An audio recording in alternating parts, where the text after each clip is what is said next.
The militants gathered in a hushed circle at the edge of the village, tension hanging in the air while a storm cloud. The leader spoke with a commanding voice, addressing the security officers who had come to restore order. "We are willing to return to the water," he declared, his tone serious, "but you must find Bori and deliver him to us. His actions have brought chaos and we intend to rectify it." The commandant nodded, understanding the gravity of the situation. He knew the risk involved in delivering Bori to the militant, but also recognized the need to maintain peace in the community. "We'll do our best," he replied, a steely determination in his gaze. As the militants prepared to leave, the leader pulled the commandant aside, lowering his voice. "I'll be spending a few days here," he said, glancing back at the coppers. "Someone caught my attention, and I intend to pursue that." Privately, the commandant raised an eyebrow, intrigued but cautious. "Just remember to keep your focus," the commandant replied, maintaining his authority. "Don't disrupt the peace of the community while you're at it." The leader smirked, appreciating the underlying challenge, but also acknowledging the wisdom in the commandant's words. As the militant faded into the background, the security officers turned their attention to the coppers, who had gathered in the square, still shaken by the event. The officers offered them reassurance, even offering to drive them back to their lodge for safety. It was an opportunity to orient them about the community and the importance of being cautious. During the drive, the commandant seized the moment to connect with the coppers. He casually asked for their contact numbers, framing it as a way to ensure their safety. "If you need anything or find yourself in any trouble, please don't hesitate to call," he said, his tone friendly yet purposeful. Evelyn, feeling the weight of his gaze, provided her number, unaware of the deeper intentions behind his request. The commandant collected numbers from the others as well, keeping his interest in Evelyn discreet. As they arrived at the lodge, he bid them farewell, leaving a lingering sense of intrigue in the air. The day's event had created a complex web of emotions and connections, and as Evelyn and her fellow couples settled into their lodge, the undercurrents of attraction, duty, and danger swirled around them, hinting at challenges yet to come. That night was thick with unease for both the militant leader and the naval commandant, grappling with their thoughts in the solitude of their respective bases. In the dim light of the militant hideout by the water, the leader paced restlessly. His shadows flickered on the walls as he replayed the day's event in his mind. The image of Evelyn's captivating smile lingered, igniting a mix of desire and determination within him. He felt an unfamiliar vulnerability caught between his duty to the marine spirit and his growing obsession with her. How could he approach her without seeming weak or overly eager? The stakes were high. He needed to maintain his authority while navigating the emotions she stirred within him. As he wrestled with his thoughts, the sound of the water lapping against the shore served as a constant reminder of his connection to the depth and the loyalty he owed to his brothers. Meanwhile, the naval commandant sat in his quarters. A map of the village spread out before him, but his mind was far from strategic planning.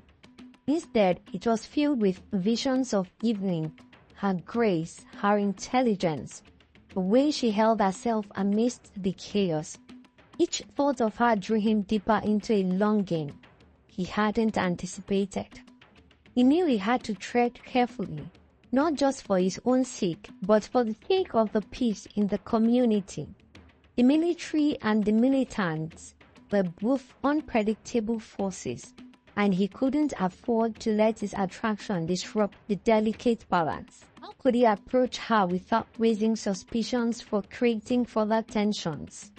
He considered his options, wanting to protect her, while also finding a way to express his interest. Both men found themselves caught in a web of uncertainty, each trying to navigate their feelings while respecting the dangers that surrounded them.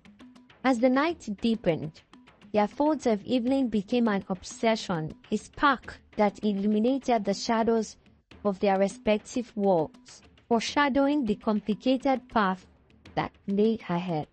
Determined to stay one step ahead, the militant leader summoned his boys in the dimly lit confines of their hideout. The air was thick with tension as he outlined his plan. "I need you to keep a close watch on Evelyn," he instructed, his voice steady but filled with urgency.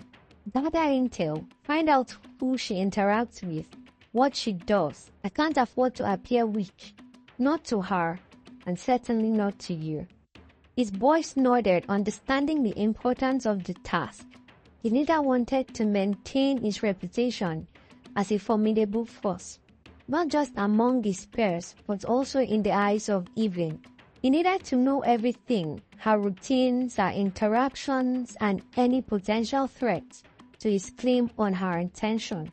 As they set out to monitor her discreetly, the boys blended into the fabric of village life, ensuring they wouldn't raise suspicion. They kept a careful eye on the Corpus Lodge, noting who came and went, particularly focusing on the young naval officers who frequently visited. It wasn't long before they reported back to the leader. "There's something going on," one of the boys said, his voice laced with intrigue. The naval officer seemed particularly interested in her. They come bearing gifts, food, treats, you name it, especially for Evelyn. The leader clenched his jaw, frustration bubbling beneath the surface. The knowledge that someone else was vying for Evelyn's attention ignited a possessive instinct within him. "Keep an eye on those officers," he commanded. "We can't let them get too close. I want to know what their intentions are." The boys nodded, understanding that this was more than just about Evelyn. It was about maintaining their leader's authority and ensuring that no rival could disrupt his plans. The militant leader, now armed with information, felt a renewed sense of purpose.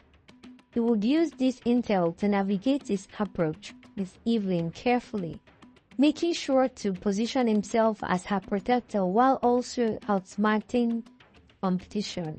As they continued their surveillance, the complexities of their findings began to unfold. It became clear that Mr. Barba, the village teacher, also had his eyes on Evelyn. The boys reported that he frequently lingered near the Corpus Lodge, often engaging in conversation with her and expressing a keen interest in her well-being. The leader felt the weight of the situation pressing down on him. Two powerful figures, Mr. Barba and the naval officers, interested in Evelyn. He knew he had to be strategic. This was a game of influence and charm. He was determined to emerge victorious, using every advantage he could muster to win her heart. In the quiet staff room, the atmosphere felt charged as Mr. Barba approached Evelyn, who was seated at a table, surrounded by lesson plans and colorful student projects. The room was peaceful, and the soft light, filtering through the window, created a warm, inviting space. It was a rare moment of solitude, and Barba seized the opportunity. "Evelyn," he began, his voice steady but slightly nervous.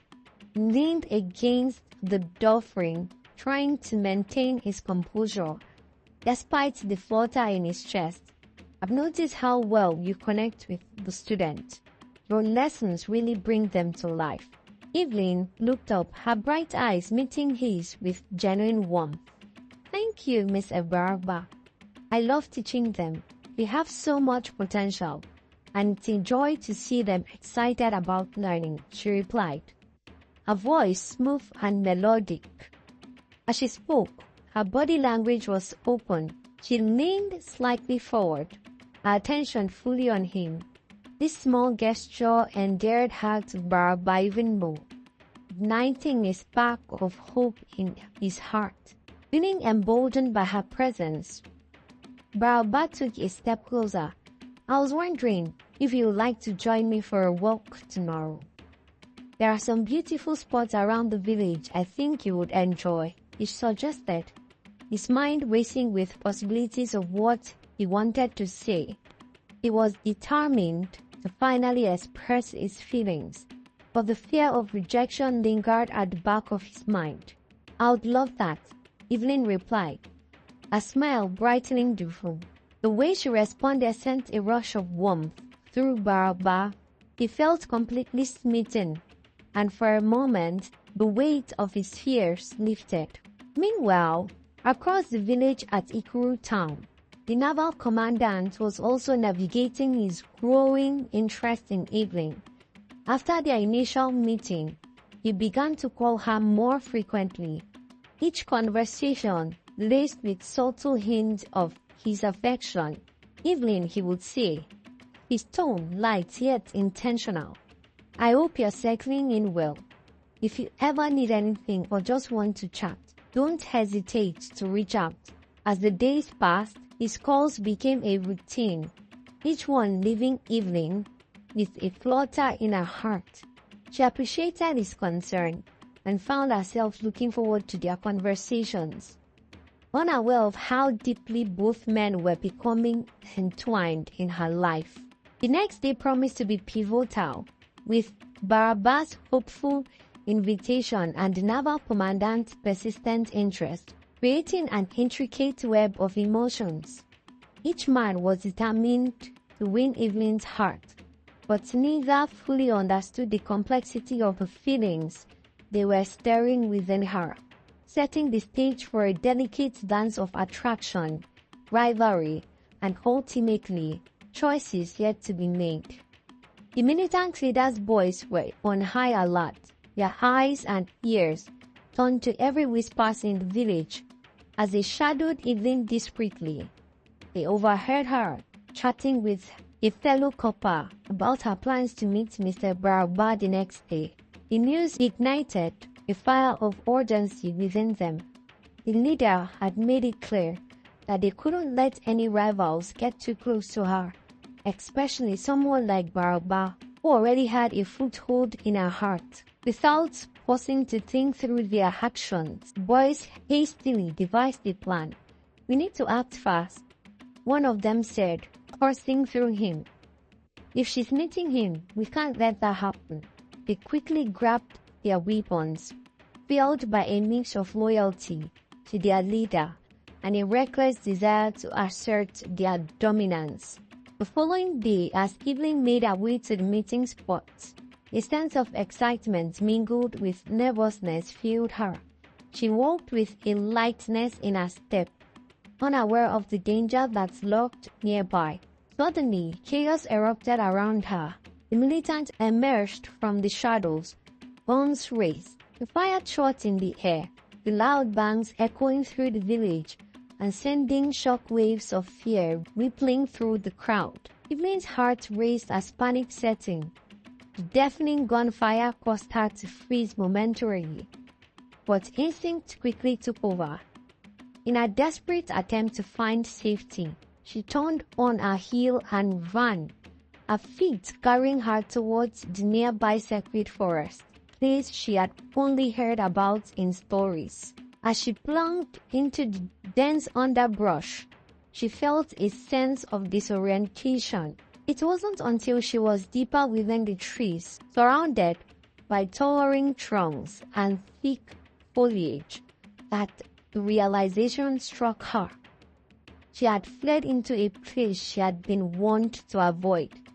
The sacred forest was off-limits, steeped in local law and the ancient beliefs of the villagers. The further she ran, the more she felt the weight of her surroundings. The thick silence, the shadows creeping closer. Fear gripped her as she realized the implications of her choice. She was alone, vulnerable, and hidden away in a place that held secrets of its own. The militant chaos was now a distant echo, replaced by the haunting sounds of the forest, leaving Evelyn to confront the unknown. In the village of Ebukuma, the sacred forest was not just a physical space, it was imbued with ancient magic and spiritual significance. Those who entered its depths unknowingly triggered a powerful response. Even Mr. Barauba, village teacher and chief priest, he had been chosen by the gods to guard the balance between the living and the spiritual realms, and his role was both a privilege and a heavy burden. Whenever someone stepped into the sacred forest, a deep instinctual awareness washed over him. His eyes would shift, turning a haunting shade of red, reflecting the energy of the forest and the divine forces at play. In this state, he could perceive the spiritual disturbances and the intentions of those who dared to enter. Today, as he was preparing for his meeting with Evelyn, he felt a sudden surge of energy that set his senses on edge. His eyes flared crimson as he instinctively focused on the forest entrance, a chill running down his spine. He knew someone had crossed the threshold, and that individual's presence was now tied to his own fate. The transformation was immediate. As long as the intruder remained in the forest, Barauba could see glimpses of their essence, but he was also painfully aware that these gifts came with a dire consequence. The moment the person exited the sacred space, their face would manifest before him, etched in his mind. This vision was essential for him to identify the individual who had violated the sacred boundary. In his heightened state, he felt an unsettling sense of urgency.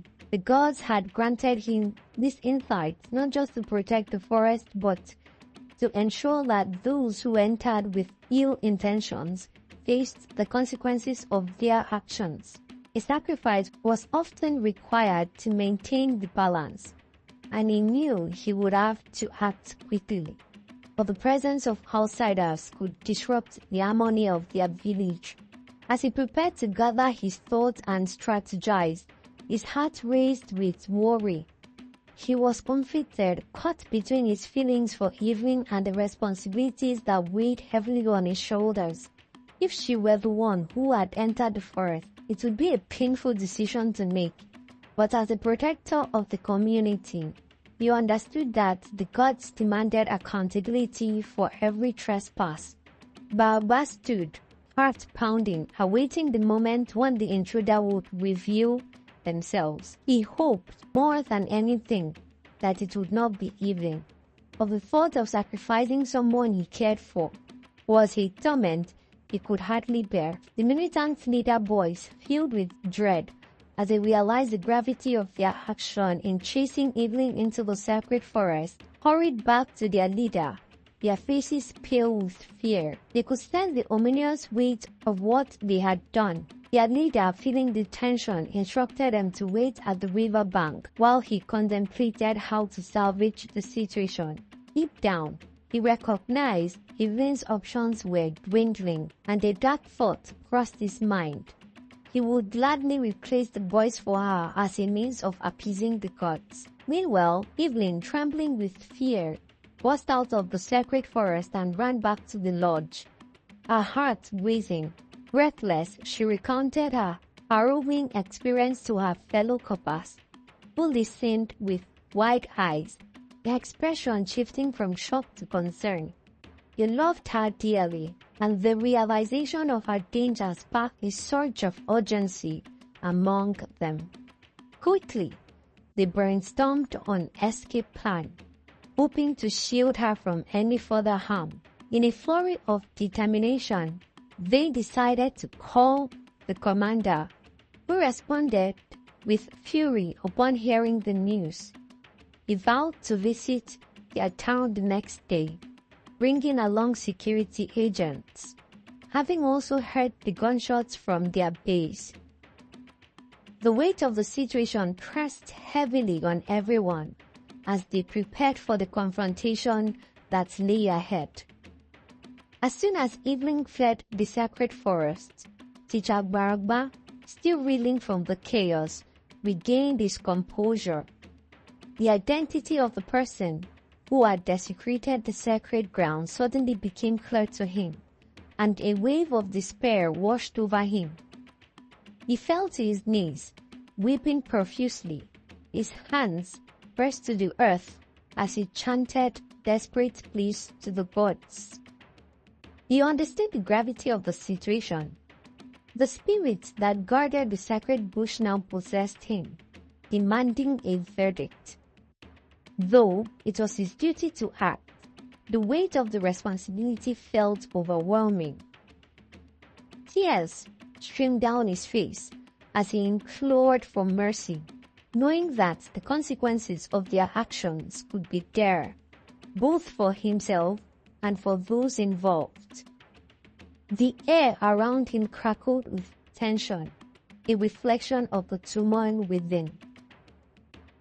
The entire community was shrouded in gloom as word of the incident spread. Evelyn was beloved by many. The children's glowing feedback from school had painted her as a beacon of hope and kindness. Everyone felt that she deserved mercy, yet the dark shadow of consequence loomed over them all, threatening to engulf the village in sorrow. The next day, the atmosphere was thick with tension as the naval commander and mobile police arrived at the Copper's Lodge, their presence both reassuring and foreboding. They came prepared to confront the situation, but the military leader knew that Evelyn's life hung in the balance. The dread of what could happen that day gnawed at him as he considered the gravity of the impending confrontation. Meanwhile, Evelyn's parents, now aware of the turmoil, were on their way to the village, their hearts heavy with concern for their daughter. The community held its breath, praying for her safety. As the gathering unfolded, Teacher Baraba felt the weight of the spirit returning to him, his body trembling uncontrollably. Suddenly, he fell silent. Eyes glazed over as the spirit took hold. In a voice that resonated with power, he demanded that Evelyn be sacrificed. Gasps echoed through the crowd as the gravity of the demand settled like a thick fog, leaving everyone frozen in fear and uncertainty.